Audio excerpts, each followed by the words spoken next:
Madame, Messieurs, bienvenue à ce nouveau numéro du magazine Kiosque, de votre magazine d'analyse de commentaires débat sur l'actualité en République démocratique du Congo. Très heureuse de vous savoir nombreux en train de suivre ce nouveau numéro de votre magazine qui reçoit ce lundi 13 avril 2026 Joseph Kongolo et Jean-Marie Kamenga. Avec eux, nous allons aborder les sujets à la une de l'actualité en République démocratique du Congo et en dehors de nos frontières. Nous parlerons de pourparlers entre Kinshasa et l'AFC 23 qui reprennent aujourd'hui, lundi, pour un round de 5 jours du 13 au 17, et ça sera en Suisse. Des raisons sécuritaires, la guerre au Moyen-Orient a repoussé ces assises vers la Suisse. Nous allons en parler avec nos invités. Alors que s'étiennent pour parler entre l'AFC 23 et Kinshasa, et ben, le discours de Nick Checker, il est du Bureau des affaires africaines, qui a expliqué que la stabilité régionale passée par une intégration économique renforcée, les accords de paix seuls tiennent rarement, mais une paix fondée sur des intérêts économiques partagés est plus durable. C'est-à-dire que l'aide à l'Afrique place l'aide à l'Afrique des États-Unis.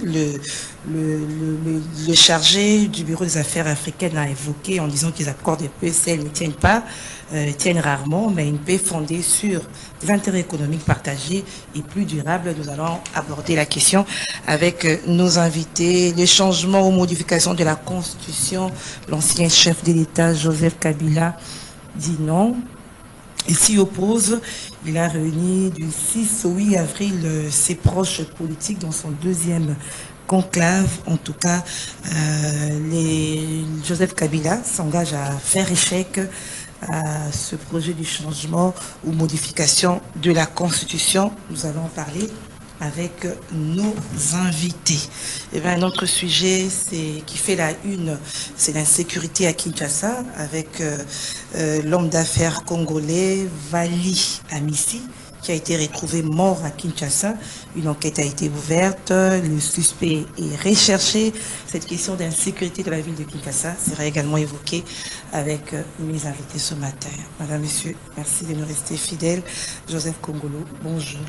Bonjour madame, bonjour à monsieur Jean-Marie Kamenga. Je salue aussi tous les auditeurs et les téléspectateurs qui nous choisissent toujours chaque lundi de nous suivre. Nous allons essayer de donner des réponses pour essayer de donner une certaine opinion à tous les sujets que tu as retenus. Je crois qu'avec ça, nous le ferons avec plaisir. Merci Joseph Congo. Jean-Marie Kamenga, bonjour à vous également. Bonjour madame pour l'invitation, bonjour à Joseph de nous revoir encore ce lundi sur ce plateau de kiosque. Bonjour aux téléspectateurs et aux auditeurs qui vont nous suivre aujourd'hui. Nous allons faire de notre mieux pour un peu partager nos réflexions pour la bonne marche de notre pays. Voilà, merci Jean-Marie Kamenga. Nous parlons de sécurité dans la ville de Kinshasa. Cette fois-ci, ce ne sont pas des rumeurs. On a vu, tout le monde en parle ce matin. C'est l'homme d'affaires congolais, résident en Afrique du Sud, qui a été abattu dans un hôtel, Hilton, je le cite. Et le corps a été... On a déposé le corps derrière un autre hôtel. Alors, quelle analyse vous faites de cette situation? Parce qu'on a vu des images tuées dans un hôtel, dans une chambre d'hôtel, des images, des caméras de surveillance. Beaucoup s'interrogent comment cela peut-il se passer facilement comme ça dans un grand hôtel de la place. Alors, quelle analyse vous faites de cela, monsieur Jean-Marie Kamenga? C'est un coup d'abord fatal pour le tourisme, puisque Hilton, ce ne sont pas des chaînes comme d'autres chaînes d'hôtels. L'Hilton, c'est l'assurance. L'Hilton, c'est la sécurité. L'Hilton, c'est parmi des chaînes d'hôtels que tout le monde cherche à habiter dans leur voyage si vous avez des moyens. Dire que l'homme d'affaires a été abattu dans sa chambre d'hôtel, et je me demande comment est-ce que ce corps qui a été déjà neutralisé a pu sortir de l'hôtel. Or, je crois qu'au rez-de-chaussée, vous avez la réception et vous avez des services de sécurité de l'hôtel. Et la personne commence à pu faire sortir ses corps inertes pour se retrouver, comme vous dites ici, au niveau de Béatrice, sans que les services de sécurité de l'hôtel puissent quand même voir la personne. Puisque je ne sais pas, est-ce qu'il est sorti par la porte officielle d'entrée ou il est sorti par la voie, puisque au niveau de chaque hôtel, il y a quand même la porte pour la livraison de biens. Donc, il y a l'ascenseur qui est réservé seulement à la réception de biens de l'hôtel. Est-ce qu'il est sorti par la grande porte ou il est sorti là où on livre le bien? C'est ça qui pose le problème de la sécurité dans notre pays. Donc moi, je ne peux pas comprendre, dans une chaîne d'hôtels comme Hilton, qui est quelqu'un dans sa chambre, sortir avec la dépouille mortelle et aller jeter ça quelque part. Ça prouve réellement que il n'y a pas de mesure de sécurité au niveau d'Hilton. Et c'est très dangereux. Et ça met même en cause le visiteur qui sont même dans l'hôtel. Et même sur le plan international, pour la chaîne Hilton, Kinshasa ne représente pas certaines garanties pour que leur chaîne d'hôtel soit ici. On a vu des images, Joseph Kongolo, des images des caméras de surveillance. Et ces caméras de surveillance, ils surveillent, ils observent ou on surveille? Ils sont toujours là, en veille pour voir tous les mouvements qui s'y passent. Bon, merci beaucoup, madame. Je crois que en ce qui concerne la sécurité, il y a deux niveaux de sécurité. Il y a la sécurité publique, et nous avons des services publics chargés de la sécurité, tels que la police. D'accord? Mais dans une entreprise, comme cet hôtel, peut être considéré comme une entreprise, il y a une sécurité interne. C'est le deuxième niveau de sécurité. Il y a une sécurité interne. Moi, je suis agent de sécurité chez moi à la maison. N'est-ce pas? Alors, si j'ai un peu de moyens, je peux mettre la police, je peux mettre les vigiles, tout ça dépend. Mais là, il s'agit de la sécurité interne à l'hôtel. Dans chaque entreprise, il y a un département de sécurité. Chaque entreprise. Là, à l'hôtel, il y a aussi un service de sécurité interne. Ce cas, ce n'est pas forcément la défaillance de la sécurité publique, mais c'est d'abord, en premier lieu, la défaillance de la sécurité interne. C'est à l'hôtel, s'il vous plaît. Là où quelqu'un vient se reposer, quelqu'un vient travailler, quelqu'un vient faire ceci, il faut un minimum de sécurité. Donc, il y a d'abord une défaillance de la sécurité interne à l'entreprise, à l'hôtel. Ça, c'est le premier responsable de ce qui s'est passé à l'intérieur de l'hôtel. Ce n'est pas l'extérieur, parce que quand vous êtes à l'extérieur, vous êtes dans le domaine de la sécurité publique. Mais du moment que vous êtes à l'intérieur de l'hôtel, on vous prend en charge par la sécurité interne. Donc la première défaillance, c'est d'abord l'hôtel lui-même qui a une défaillance de la sécurité à l'interne. Ça, c'est la première chose. Deuxièmement, on ne peut pas tuer quelqu'un, sortir avec, parce que même la construction de l'hôtel, on respecte certaines conditions de sécurité.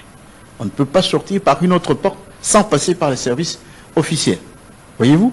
Et ces gens sont passés par là. C'est-à-dire que l'hôtel, d'abord, a une défaillance totale de la sécurité à l'intérieur. Ils ne savent même pas contrôler qui entre, qui sort, avec quoi. Parce que c'est un hôtel. Parce que c'est un hôtel. Moi, je parle de défaillance de la sécurité interne. Je n'ai pas fait des enquêtes particulières, mais il y a une défaillance criante de la sécurité interne. Et en plus de tuer, parce que les caméras l'attestent, ils sont sortis avec ce corps, sans que les services de sécurité physique ne l'interceptent.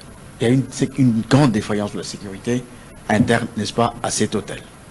Jusqu'à preuve du contraire, la responsabilité est sur l'hôtel. Parce que dans la sécurité publique, on n'est pas obligé d'aller assurer la sécurité à l'intérieur d'une entreprise, à moins que ça soit sur demande de cet hôtel auprès des services publics attitrés pour vous donner un détachement de la police. Parce que ce n'est pas le cas, donc la défaillance est plus à l'interne, n'est-ce pas, que la sécurité publique. Là, nous sommes complètement d'accord. Mais tout ça entre dans la sécurité publique, au fait. Parce que maintenant, il faut retrouver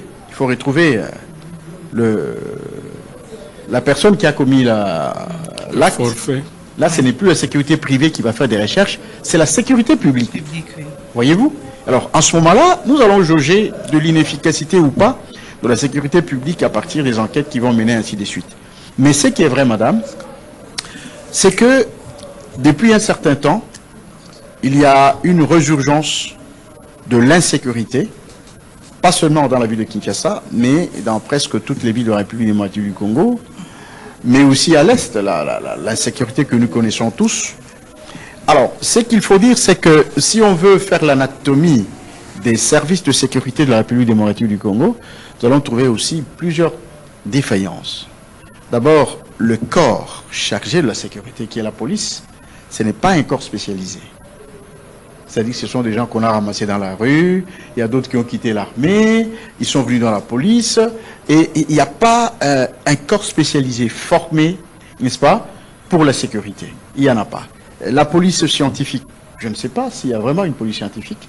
Donc il y a autant de spécialisations pour un service de sécurité, et apparemment ça n'existe pas ici chez nous, parce que j'ai été moi-même témoin du recrutement d'abord des policiers communaux. Vous vous rappelez, il y avait des policiers communaux quand Kabila Père était là, et tout de suite ils ont porté la tenue bleue pour dire qu'ils sont devenus des policiers nationaux. Voyez-vous? Donc c'est pour vous dire qu'il y a une défaillance notoire dans la formation du corps. Il y a des défaillances, et je n'ai pas vu franchement des services très spécialisés pour faire de la sécurité. Donc la défaillance est d'abord générale sur l'appareil de sécurité, et ensuite la sécurité privée de l'hôtel est très défaillante parce que ça ne peut pas se faire de cette manière-là. Les responsabilités partagées. Vraiment partagées. Merci. Non, moi je pense que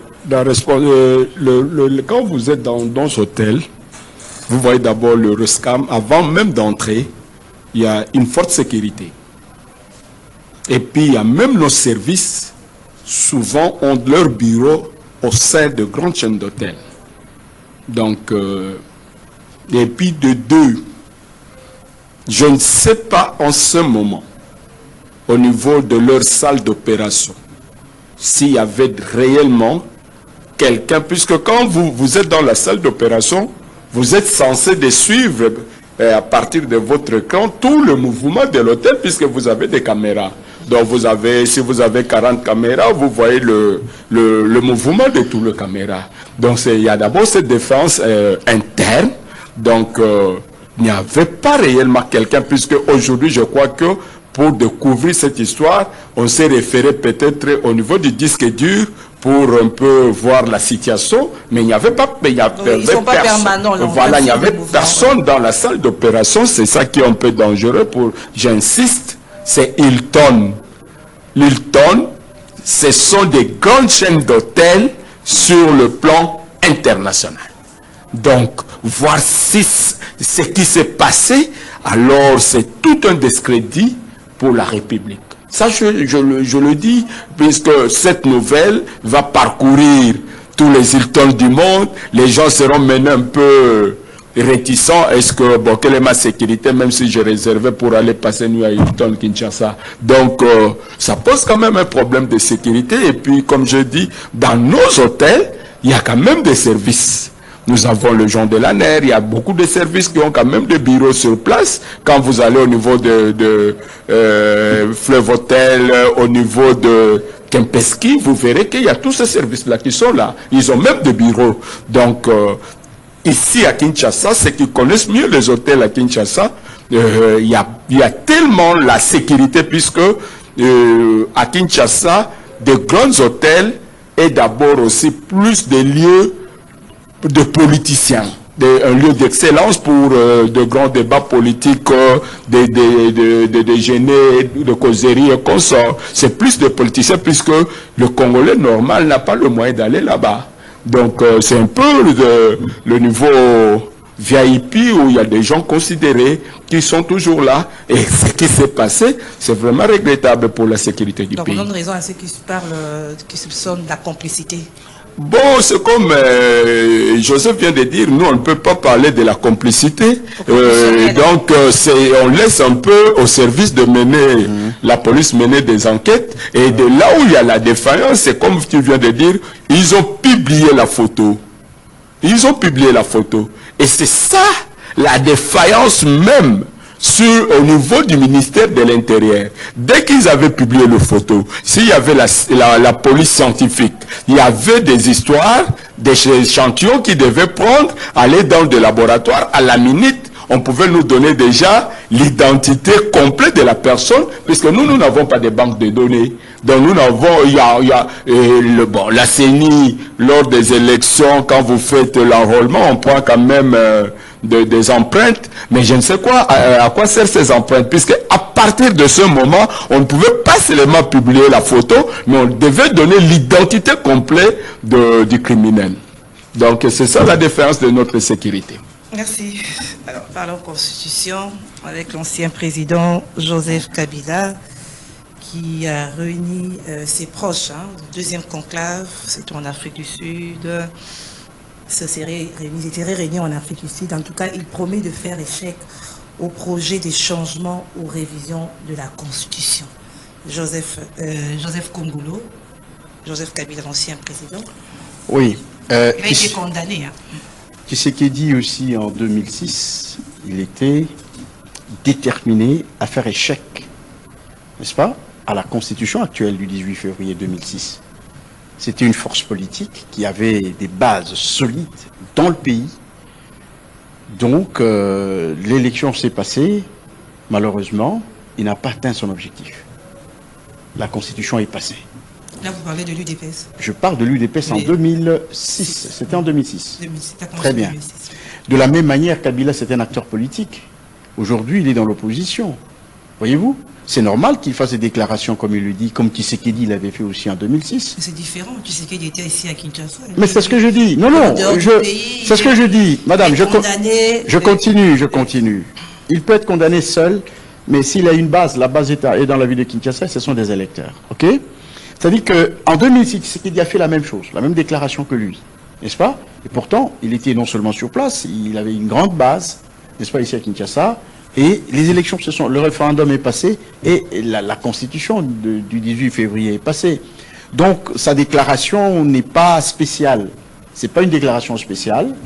C'est quelqu'un de l'opposition qui peut faire sa déclaration, comme tous les autres, il en a le droit, en tant qu'opposition.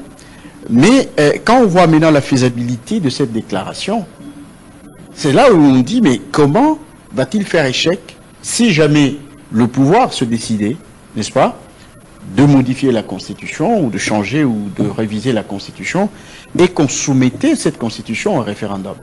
Je ne sais pas. Vous avez dit qu'il a ces gens ici, non? Comment Pardon? je parlais des... C'est ce que je dis. Oui. Mais justement, je ne vois pas comment la Constitution modifiée ou changée et consommée au référendum. Quelle est cette base qu'il va utiliser pour que la Constitution ne passe pas au référendum? Je sais que le seul moyen qu'il a, c'est la guerre. C'est la chose qu'il maîtrise mieux, c'est de gêner le fonctionnement normal des institutions par la guerre. Donc, il a vécu dans la guerre, il a lui-même été au pouvoir et entretenu la guerre dans le même pays, voyez-vous? C'est la seule chose qu'il maîtrise le mieux. Moi, je ne vois pas autre chose. Je ne vois pas Kabila, avec sa base, faire campagne contre la Constitution, mais plutôt sa manière de faire barrage, c'est d'imposer la guerre. C'est d'essayer d'imposer la guerre à la République pour empêcher, n'est-ce pas, qu'il y ait référendum. C'est la seule chose, la seule stratégie qu'il a. Sinon, il a raison ou pas de dire non à la révision, au changement de la... C'est un acteur politique, madame. D'abord, c'est un acteur politique, il est libre. Mais M. Kamenga, il est de l'opposition. Il peut aussi dire, mais Fayoulou le dit chaque jour. Donc, il a aussi ce droit de se prononcer et de dire non à la révision constitutionnelle. Mais il n'a pas de base. Sauf que nous constatons que ce sont des déclarations vides de sens parce qu'il n'a pas de relais sur le terrain. Il n'a pas un relais consistant sur le terrain qui peut, aux élections, contrebalancer la décision du pouvoir. Donc, c'est une déclaration. Vous parlez de relais. C'est la base. Parce que il n'a pas de base. Si ça doit passer par le référendum, je ne vois pas par quel moyen M. Kabila et ses poulains vont arrêter cette constitution. Parce qu'ils n'ont pas une base consistante. Voyez-vous? C'est ça le problème. Il faut battre campagne. Il faut battre campagne, madame. Il faut battre campagne. Si c'est lui qui ne veut pas, parce que la plupart de ses poulains sont pour la révision constitutionnelle, j'ai des preuves, on était au 20e anniversaire de cette constitution, j'ai vu plusieurs personnes qui étaient du bord de Kabila, qui sont d'accord pour la révision constitutionnelle. Voyez-vous? Ils ne sont plus avec lui. Bon, écoutez, ce sont ces poulains, en fait, de toutes les façons. Ce que je veux dire, c'est que il est de son droit de faire cette déclaration, mais on va l'affronter au fait quand les temps va venir. Ça, c'est la première chose. Deuxièmement, si on faisait une simple révision constitutionnelle, comme lui l'a fait en 2011, ce n'est pas passé par le référendum. Ce n'était pas passé par le référendum. C'est-à-dire qu'il ne va intervenir, à aucun niveau il ne va intervenir. Il n'est ni au Parlement, ni au Sénat. Comment va-t-il intervenir? Il faut imiter ce qu'il lui a fait. Non, non, mais c'est ce que je dis. Si ça ne passe pas par le référendum, ça veut dire on fait une révision périphérique comme lui l'a fait en 2011. OK?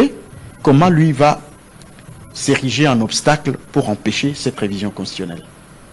C'est pour vous dire que moi, les déclarations politiques, je les entends, mais j'étudie leur faisabilité. Je comprends que c'est comme un champ de signes, tout simplement pour annoncer les malheurs, mais en réalité, il n'a pas les moyens de sa politique pour le faire. Jean-Marie Kapinga, est-ce qu'il faudrait aussi minimiser ces déclarations de l'ancien président face au changement, modification de la Constitution, où il faut en tenir compte et voir qu'est-ce qu'il faut faire, trouver un terrain d'entente? D'abord, je vais dire une chose, que la Constitution en elle-même a donné la position, cette position de la réviser. Personne ne refuse à ce gouvernement de réviser la Constitution. Mais quand même, dans cette Constitution, il y a des articles non révisables ou intangibles. Là, nous sommes d'accord. S'ils ont des réformes à faire pour qu'on puisse réviser la Constitution, personne ne les empêche. Mais nous disons non à un changement de la Constitution. Puisque quand lui parle de référendum, et comme ça, puisque il ne voit pas la gravité de la situation dont le pays est en train de faire face. Vers le mois de l'année passée, le président Félix Tshisekedi, à un moment, quand qu'il avait le contrôle de la situation sécuritaire, il a sillonné le pays. Il a été vers le Owele, il a été vers Kalemil dans le Tanganyika, il a été à Lubumbashi, ou même il a dit qui m'empêcherait moi à changer cette constitution. Après un temps, c'était la chute de Goma et il y avait un froid au niveau du pouvoir. On ne parlait même plus de cette constitution-là. Après le rescrit d'Uvira, après la présence de soi-disant les Américains avec le mercenaire américain, le vétéran militaire, avec tous ces mercenaires avec qui ils sont, et après les accords avec les États-Unis, peut-être c'est là où nous viendrons, la déclaration que c'est le sous-secrétaire d'État chargé de l'Afrique a dit. Donc, et ils sont arrivés, Félix a vu qu'il avait le plein pouvoir des Américains, qu'il pouvait rester au pouvoir, et il est revenu encore en force avec ces changements de la Constitution. Mais il y a une chose, que là où Félix, quand les Kabila disent tout ce qu'ils sont en train de dire, là, il ne faut pas prendre ça comme il a dit qu'il n'a pas de base. Ici, il n'y a pas de problème de base. Ici, il y a un problème de preuve de force. Donc, c'est là le malheur de notre peuple. C'est le malheur de l'élite congolaise, qui est le malheur d'un pays qui n'a pas de bureau d'études qui bien analysait la situation de son pays. Pendant cette semaine, il y a eu 3 grandes déclarations. Il y a eu le discours de Kagame lors des célébrations du génocide. Il a dit qu'il ne quitterait pas le Congo aussi longtemps que le Rwanda sera toujours menacé et qu'il y avait un complot entre Kinshasa et les anciens génocidaires, où il a cité le nom de l'enfant de Abiyarimana, qui est maintenant en accord avec Félix pour déstabiliser et réorganiser encore un autre génocide. Et nous avons vu le discours ou l'interview que Museveni vient de faire à la fin de cette semaine, demandant que pour eux, seul le fédéralisme qui peut créer une forme institutionnelle stable au Congo. Et après, Kabila vient pour dire de ce qu'il vient de dire de la Constitution. C'est-à-dire quoi? Donc, ce qui signifie ceci, Ouais. il parle du référendum. Mais il ne tient pas compte de l'article 219 et 218 de la Constitution. On ne peut pas organiser de scrutin, un référendum dans un pays qui est en guerre, qui est sous l'état de siège consort. Et on ne peut pas organiser le référendum dans un pays où le Congo, l'État ne contrôle pas l'intégrité territoriale. Il a fait allusion en 2006. En 2006, on revenait de Sun City. Nous avions un Congo unifié. Acceptons que, par cette petitesse, le gouvernement de Kinshasa accepte d'organiser des référendums. Et en même instant, les gens qui sont à Goma organisent aussi le référendum. Kinshasa pose la question, oui au changement de la Constitution. Et Goma pose la question, oui à l'autodétermination. Vous organisez ici, vous dites oui pour le changement de la Constitution, et là, ils votent oui pour l'autodétermination. On devient quoi? C'est ça la balkanisation du pays. Donc c'est pour dire que nous ne pouvons pas prendre de mesures hasardeuses qui peuvent causer beaucoup de mal à l'unité nationale. Donc moi je demande au président Félix aujourd'hui de taire d'abord cette histoire de la Constitution. La mission aujourd'hui du gouvernement de la République, c'est de recouvrir l'intégrité et la souveraineté de la République démocratique du Congo. Et puis la Constitution, c'est un pacte social. La Constitution n'est pas une histoire d'un parti politique, ni une histoire d'un regroupement politique. La Constitution, c'est un pacte social que tout le monde doit se mettre d'accord pour ça, et ça nous faisons ceci. On n'a pas imposé une constitution. La constitution qui est en vigueur aujourd'hui a été l'action de tout le monde. Tout le monde a accepté, malgré aujourd'hui qui disent que l'IDPS ne voulait pas, mais c'est le même IDPS qui a défendu la constitution quand Kabila voulait changer pour son troisième mandat. C'était l'IDPS qui était en avant-garde pour défendre cette constitution. Donc, pour le moment, ça c'est un faux fouillant. Merci. Donc, c'est-à-dire que Kabila, qui avait révisé la Constitution, aujourd'hui... Félix peut réviser la Constitution. Pas changer, pas modifier. Personne ne refuse. On révise la Constitution, ils doivent nous dire quel est l'important de... Kabila a donné des raisons. Kabila dit ceci, les élections nous coûtent cher, je ne veux plus des élections à 2 tours. Nous allons faire l'élection présidentielle à un seul tour, même au lieu qu'on ait la majorité 50 plus 1, la majorité absolue, même la majorité relative peut être maintenant un moyen d'accéder au pouvoir. Ils ont fait leur... Voilà, ils ont fait leur réforme qui a été, puisque le réforme, c'est comme il a dit, c'est soit le Parlement, soit c'est une proposition du gouvernement, ou bien soit c'est le peuple qui demande. Donc aujourd'hui, ils ont présenté. Et moi, je me moque des fois quand j'entends les gens, oh non, nous on est en train de signer la pétition, nous allons déposer pour... Mais quand ils signent la pétition, dans cette constitution-là, nous tous, on s'est dit, vu, il y a des articles qu'on ne peut pas toucher. Le 220, le durée du mandat, l'état de la nation et consort. Donc aujourd'hui, nous allons pas voir des gens, puisque dans cet orgueil, il vient de parler par exemple les anciens de Kabila. Non, Joseph, ces gens, nous devons les appeler les collabos. Nous devons les juger. Si nous, comme on a jugé Kabila, ces gens doivent être jugés. Vous ne pouvez pas leur donner un crédit, puisque ce sont les mêmes gens qui étaient ici en train de nous maltraiter à cause de la même constitution que nous défendons. Ils ont voulu même le troisième mandat de Kabila en touchant la même constitution. Et c'est tous des gens qui ont écrit des livres. Si cette constitution n'est pas changée, sera même la fin de l'État congolais. Ils sont là. Et ce sont le même gens aujourd'hui qui se rapprochent de Félix. Dans des pays, on a vu au Cambodge.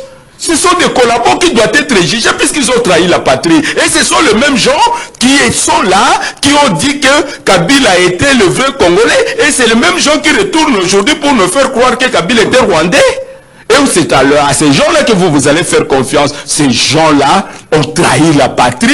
Ces gens-là sont des collabos. Ils doivent être jugés comme tout le monde, comme Kabila a été jugé. Jean-Marie Kamlinga, sinon je retiens qu'on ne peut pas minimiser ces propos-là. Comme disait... Il ne faut pas minimiser ça. Il faut prendre ça au sérieux. Moi, je dis, Félix a tout intérêt de s'il veut réviser la Constitution, qu'il nous dise les articles, il est libre de les faire, mais il ne peut pas changer la Constitution. Merci. Vous allez répliquer, parce que vous avez semblé minimiser ce qu'a dit l'ancien président par rapport à la Constitution. Qu'est-ce qui est plus lourd? C'est ce que Kabila dit ou c'est ce que le président Fayoulou dit? Fayoulou le dit tous les jours. Dans des meetings, il le dit. Celui qui vous va changer cette constitution, ils vont le trouver sur leur chemin. Ce que Kabila dit a plus de poids que ce que Fayoulou a dit. C'est quand même l'ancien président.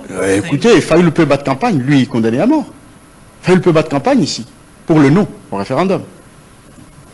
Mais lui... Mais c'est parce que vous avez toujours... Non, c'est pour vous dire que... On a toujours lié Kabila à la FM23. Madame, d'abord, l'allié de Kabila préfère le fédéralisme. C'est Museveni, ça vient de la bouche de M. Kamenga. S'il y a une contradiction, on ne peut pas instaurer le fédéralisme sans avoir des racines constitutionnelles. Donc c'est déjà une révision constitutionnelle. Eux, l'opposition de Kabila, là, avec Moïse Katoum, ils ont réclamé le fédéralisme. Révision, oui, il a dit, mais pas changement. Non, le fédéralisme, c'est le... Madame, le fédéralisme, c'est le changement de la Constitution. On doit tout changer. Quand est-ce qu'il y a changement et quand est-ce qu'il y a révision? Voilà la question principale. Quand vous touchez au système politique dans le pays et à la forme de l'État, vous êtes dans le changement. Ouais. Vous quittez le régionalisme politique qu'on nous a donné, un système hybride qu'on n'a pas maîtrisé, qui est contre-productif aujourd'hui avec l'instabilité politique dans les provinces, n'est-ce pas? Vous revenez à la décentralisation ou vous allez au fédéralisme. Donc vous devez absolument démonter la Constitution.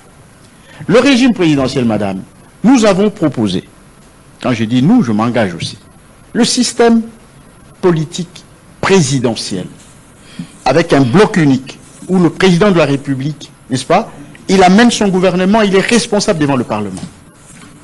Pas l'exécutif président de la République, l'exécutif gouvernement, non, avec un exécutif unique. Le gouvernement est l'émanation du président de la République et non pas l'émanation du Parlement. Comme ça, il est responsable en tout lieu, en tout espace. Il est responsable devant le Parlement et devant le souverain primaire. Ça, nous l'avons proposé. Nous allons le proposer au moment opportun. Vous voyez? Donc là, on touche au fondement de la Constitution, on doit changer. Madame, même le concept changer, réviser, c'est des choses à un certain moment qui se retrouvent. Vous voyez tout ce qu'il y a sur les droits de l'homme. On va prendre ça tel quel, on va mettre dans la nouvelle Constitution. Tel quel. C'est à peu près tout un chapitre, je crois, 1 ou 2 chapitres. C'est plus de 80 ou 60 articles qu'on va prendre tel quel, le droit de l'homme, le droit ceci, on va prendre tel quel, on met dans la nouvelle Constitution. On a changé, on a fait quoi? On a repris les mêmes histoires qui étaient dans l'ancienne Constitution, on les met dans la nouvelle Constitution. Donc il ne faut pas que les concepts nous séparent de l'essentiel. L'essentiel, c'est que si on touche à la forme de l'État, on touche au système politique, on a changé la Constitution. On a absolument changé la Constitution. Et cette Constitution a droit d'être changée. Pourquoi? Je vous ai donné la fois passée mes raisons et qui sont valables. Le monde d'aujourd'hui, je vous ai dit, le monde est en transformation. Regardez le comportement de ceux que nous avons appelés démocrates hier. Ils sont revenus comme des colons aujourd'hui. La prédation. Ils sont dans le capitalisme primitif. Il vient par la violence et vous sépare des moyens de production. C'est ce qu'on est en train de faire aujourd'hui. Vous avez vu, le président vénézuélien, il a été enlevé. Vous savez ce qui s'est passé en Iran? Les États-Unis voulaient récupérer les 400 kilos de trucs. Les 400 kilos d'uranium amélioré. Alors, il faut changer la Constitution. Non, non, je dis le monde est en transformation, là où les puissances veulent s'accaparer par la violence Et notre des moyens de production. Je vous parle de l'évolution du monde, madame. Dans un monde comme ça, pour résister, nous voyons ça avec les yeux. Nous sommes en train de voir ça. Qu'est-ce que vous faites?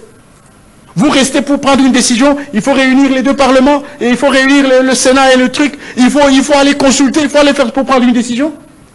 Nous devons savoir prendre une adaptation dans l'évolution du monde. Ça, c'est un élément qui peut aussi imposer, n'est-ce pas, la nature de notre régime, de notre pouvoir, ici en République démocratique du Congo, au-delà des réalités locales. Donc la RDC, si je comprends bien, en changeant sa constitution, aussi, va s'opposer aux réalités du monde. Je n'ai pas dit ça. Il faut être en harmonie avec la marche du monde. Okay. Être en harmonie. Pourquoi nous, RDC? Parce que nous sommes au centre des intérêts mondiaux. Okay. Nous sommes dans le petit cercle des intérêts mondiaux. Et donc, nous devons avoir un système souple. Chaque fois quand il faut prendre la décision, la promptitude, il y a autant d'éléments qui entrent en ligne de compte. Donc, il ne faut pas que les gens restent, oh, mais les réalités. Non. Il faut voir aussi la marche du monde, il faut voir les réalités locales. Donc, et ce sont des éléments importants. Kabila n'a aucune capacité d'empêcher ces changements, parce que lui, quand il s'engage à y faire échec lors de cette rencontre, il évoque l'article 64 de la Constitution. Quand il y a changement de la Constitution, je réponds à M. Kamenga, la Constitution ne peut pas prévoir le changement de la Constitution. La Constitution a prévu la révision, sa propre révision. Mais le changement vient d'où? D'où vient le changement? Et c'est à toi de me parler, non? Attention, si nos amis du M23 entrent à Kinshasa, ils vont imposer leur constitution. C'est un changement de la constitution. La population peut se révolter, la révolution peut amener au changement d'une constitution. Mais il y a aussi une expression, l'expression de l'opinion majoritaire, ça peut amener au changement d'une constitution. Il faut étudier quelles sont les conditions de changement d'une constitution. Ça peut être la révolution, ça peut être la guerre, ça peut être la population elle-même. Elle se révolte et se dit non, nous voulons notre constitution. Et cela est possible. Alors quand vous êtes en train de vous fermer, le souverain primaire, il est même, à un certain moment, c'est lui qui donne le pouvoir. C'est lui qui formalise le pouvoir. C'est lui qui conçoit le système de domination dans un pays qu'on va couler dans ce qu'on appelle la constitution. Et ça, ce n'est pas un domaine de juristes, c'est faux. C'est notre domaine, nous, les politologues. Parce que nous savons ce qu'il faut faire pour changer une constitution.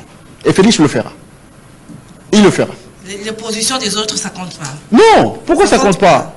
Mais madame, ça fait 2 ans que le président a lancé ce débat social dans la société. Ça fait 2 ans. Et nous avons entendu tout le monde. Tout le monde. Même M. Kamenga l'a entendu.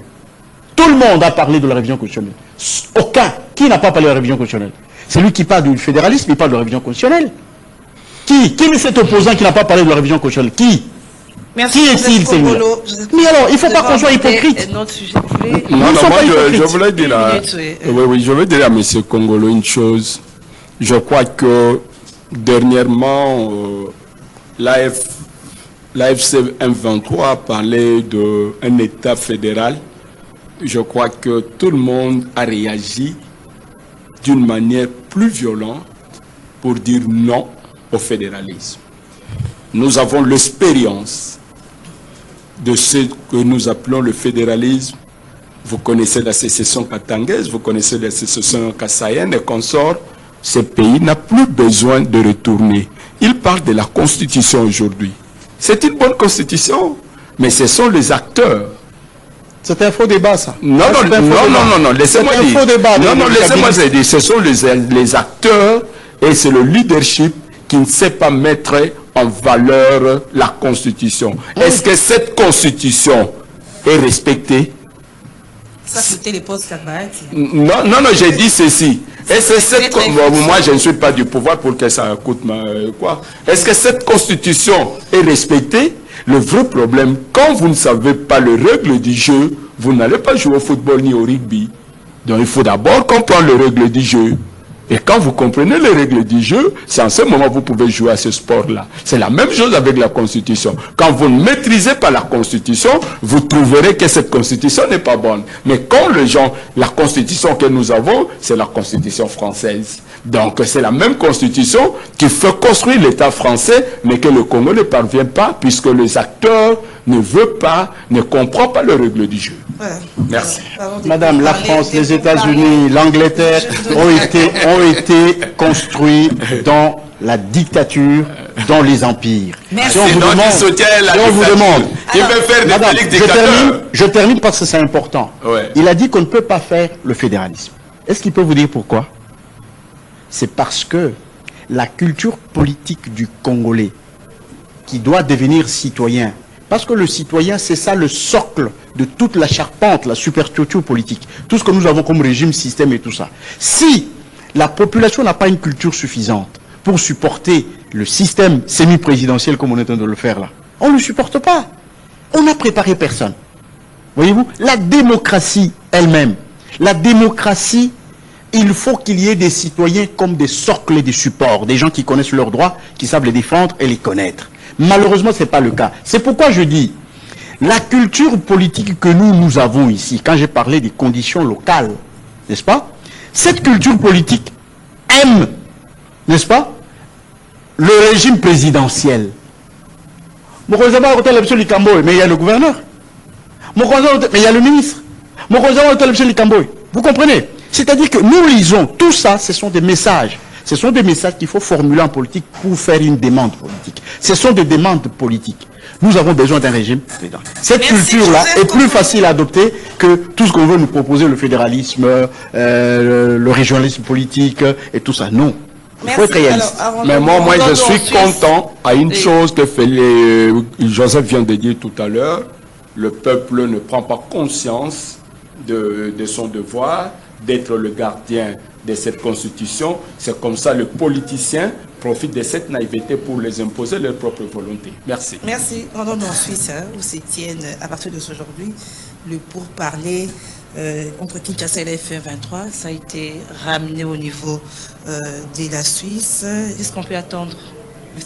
On dit que c'est pour des raisons de guerre. Hein. Qatar a ramené c'est pour parler vers la Suisse et au moment où le cessez-le-feu n'est pas respecté sur terrain. Quelle analyse vous faites de cela? Oui, moi je pense que d'abord le Qatar en tant que pays ne connaissait même pas la réalité politique, sociologique et sécuritaire du Grand Lac. Le pays des Grands Lacs. Le Qatar était plus dans son deal de business. Mais le Qatar a voulu se faire un médiateur. Puisque aujourd'hui, quand vous allez, le pourparler qui commence aujourd'hui en Suisse, je crois que le Qatar a été même relégué. Et les États-Unis prennent un peu la position prédominante. Et la MONUSCO maintenant fait son entrée en Suisse. Je crois que ça sera, moi je soutiens ce pourparler. De deux, je suis content que l'actuel représentant spécial du secrétaire général, c'est un homme qui connaît le Congo, puisqu'il est l'ancien ambassadeur qui était ici, il a quitté Kinshasa en 2018, juste 2 mois avant les élections générales, qui a causé même le chaos que nous, au niveau de l'AMOCA, que nous accusons aussi l'ambassade des États-Unis qui a joué un rôle très négatif en ce moment-là. Donc, ce qui dit que Swan connaît les acteurs. Swan connaît tout le monde, puisqu'il les a approchés. Tout ce monde-là, nous, on était à l'opposition. Il y avait des réunions au niveau de l'ambassade des États-Unis que Swan lui-même dirigeait. Et Swan connaît Kabila, Swan connaît les Nanga, et tout ce monde-là, Swan les connaît. Sa présence, je ne sais pas si c'est à Genève ou à Zurich, ça sera une bonne chose. Donc, de deux, le gouvernement de Kinshasa, puisque tous ces temps que ces gens sont allés à Doha, ont joué juste au jeu de ping-pong. Ils ne sont jamais entrés en profondeur de leur les mesures de principe, hein, l'accord de principe. Donc sur les 8 points, même les deuxième point n'ont jamais été terminés. Ils sont juste au premier point, la mesure de confiance et consort. Donc aujourd'hui, je pense qu'avec la présence des États-Unis et de la MONUSCO, moi je demande au gouvernement de Kinshasa, nous connaissons, c'est ça que moi je veux toujours regretter, quand vous connaissez la géopolitique, la géostratégie de la région, connaissons comment est-ce que nous sommes en train d'être menacés. Et j'ai dit la fois passée ici, la fois passée, le Kabila il a tenu sa réunion à Nairobi, pays membre de l'EAC, où la République démocratique du Congo est partie prenante de cette organisation. Hier, Kabila était où? En Afrique du Sud, pays de la SADC, où la République démocratique du Congo est membre de la SADC. Mais vous ne sentez pas que tout ce gouvernement ne condamne même pas la présence de ces gens ou leur refuser leur accès sur leur territoire? Cela est dû à quoi? Mais c'est ça que je dis. Il y a eu le sommet de l'Union africaine à Addis Abeba au mois de février. Le président Félix était là. Il n'y avait même pas une condamnation de ce qui se passe dans l'Est de la République. On n'a même pas condamné Kagame. Mais quand nous venons ici au Congo, nous ne tenons pas en compte toutes ces histoires-là. Nous sommes dans l'autosatisfaction. Le Kagame est sous sanction, Kagame est en difficulté, mais Kagame persiste et signe que moi je ne sortirai pas du Congo aussi longtemps que le mesure de... Qu'est-ce que vous appelez ça? Le mesure de... De sécurité? Hein? Non, non, pas de sécurité. De défense.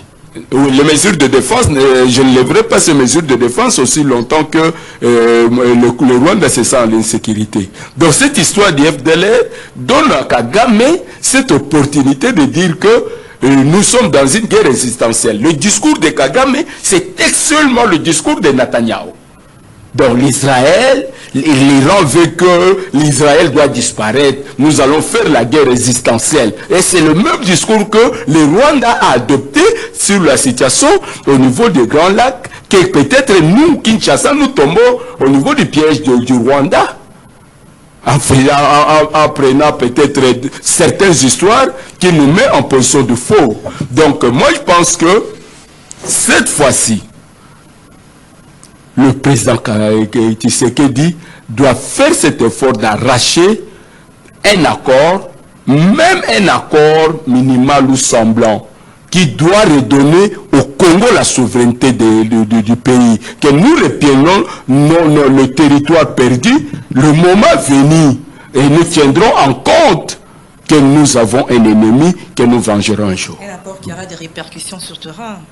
Quelle répercussion? Il a calmé sur le terrain. Oui, et cet accord-là, c'est l'intégrité territoriale que nous allons recouvrir. Donc, nous allons déjouer le plan de la balkanisation de notre pays. Merci. Les pourparlers Kinshasa FC 23 délocalisés en Suisse, ça rassure, Joseph Kombo? D'abord, il faut savoir que la Suisse, c'est le refuge de fonds de la contrebande minière en République démocratique du Congo. Rappelez-vous, quand le gouvernement a arrêté Mwanga Chouchou, le président suisse, pour la première fois, il est venu ici réclamer la libération de Mwanga Chouchou, parce que c'était un client de poids, et la Suisse est venue. Pour une fois, le président suisse est venu pour réclamer la libération de Mwanga Chouchou. La Suisse nous renvoie encore à Dankler. C'est une entreprise d'exploitation minière qui est installée au Katanga et qui est réputée mondialement dans la corruption des États. Glencore.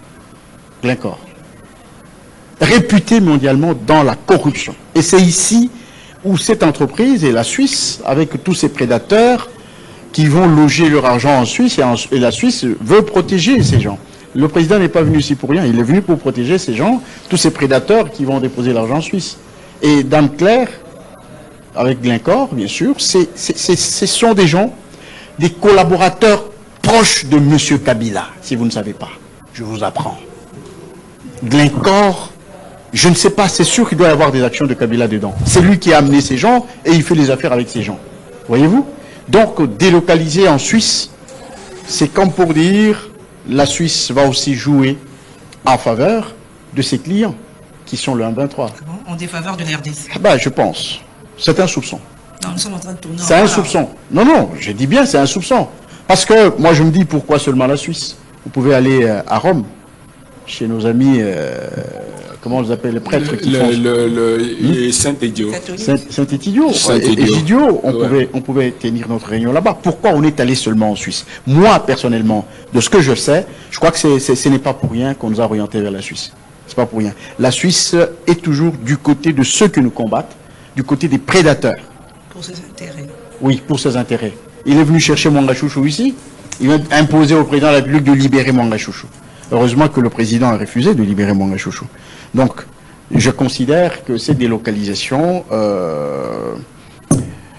je soupçonne, j'ai un soupçon. Donc, vous attendez à rien, là. Non, je parle d'abord de la Suisse. La Suisse, hein. Pour le débat, je crois que Jean-Marie, il veut tout simplifier. Il veut tout simplifier. Je voudrais vous dire que ce qui fait garder la guerre, ce n'est pas le dialogue de Washington. C'est les pourparlers de Doha. Oui. Qui maintient la guerre. Ce n'est plus cette histoire de Washington. Non, moi je dis que c'est Doha, oui. Oui, c'est Doha. Oui. Donc, ici à Doha, nous sommes fondés sur les résolutions de l'ONU. L'intégrité et la souveraineté de la République. Ouais. Nous nous en tenons à ça. Eux ne veulent pas ça. C'est ce qui fait traîner le truc. Nous nous en tenons à ça. Nous, on n'a pas un autre argument que celui qui est venu de la résolution de l'ONU, n'est-ce pas, qui a l'ascendance sur toutes les autres résolutions. Les 24-28. Oui. Nous sommes là. Nous sommes. Eux ne veulent pas ça. Ils ne veulent pas, ils veulent arracher ce qu'ils veulent en mettant en jeu le territoire occupé. Mais le territoire occupé, on l'a déjà accordé par la résolution qui est au-dessus. Donc, je considère que nous restons. Nous n'allons pas, comme vous le dites, avec toute facilité, un accord comme ça. Non. Les accords de paix, on ne les signe pas comme ça. Non, les accords de paix ne se signent pas comme ça. Les accords de paix, Joseph Congo, il faut aller plus nous allons loin. aborder ce dernier point avant de conclure, parce que nous sommes en train d'atterrir. Oui. L'aide à l'Afrique cède la place aux affaires. Ça, nous nous focalisons sur le discours à Washington de Nick Shecker, du Bureau des affaires africains, qui a indiqué que les accords de paix seuls tiennent rarement, mais une paix fondée sur les intérêts économiques partagés et plus durable. Quelle analyse vous faites de ces propos de Nick Shecker? Mais c'est un peu... c'est cette naïveté que nous, les Congolais, que nous sommes en train de nous sommes en train de vivre. Donc, tout ce qu'il dit là, c'est l'accord entre les États-Unis, la RDC et le Rwanda. Donc, pour eux, c'est cette intégration régionale dans les affaires, et c'est le même discours que Sarkozy a tenu dans ce pays. Donc, et pour eux, notre richesse doit être partagée avec le Rwanda. C'est ça l'intégration régionale selon les Américains, selon les Occidentaux. Ce sont des gens, en faisant croire qu'ils sont en train de nous aider, mais ils sont en train de sauver le Rwanda. C'est ça leur objectif principal. Voilà.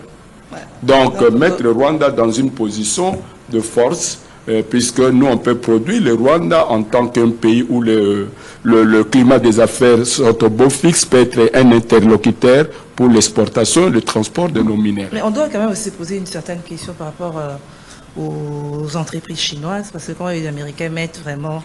La Chine, les gens croient que si les Américains prenaient tout ce qui est au Congo, que la Chine serait freinée. Non. La Chine a ses partenaires. La Chine travaille avec l'Australie. En Australie, il y a du cobalt. En Australie, il y a du cuivre. La Chine a des partenaires partout à travers le monde. Et puis, le stock que la Chine a aujourd'hui, puisque peut-être les gens ne comprennent pas. Et le grand mine de Tenke Fungurume était entre les mains des Américains. Ce sont les Américains qui ont vendu ça aux Chinois. Donc aujourd'hui, la Chine a un stock, il s'est imposé à travers le monde, c'est une puissance, vous n'allez pas le faire partir, même il y a quand même d'autres partenaires dans nos mines qui ont toujours des contrats à Shanghai et consorts qui continuent toujours à livrer à la Chine des minéraux.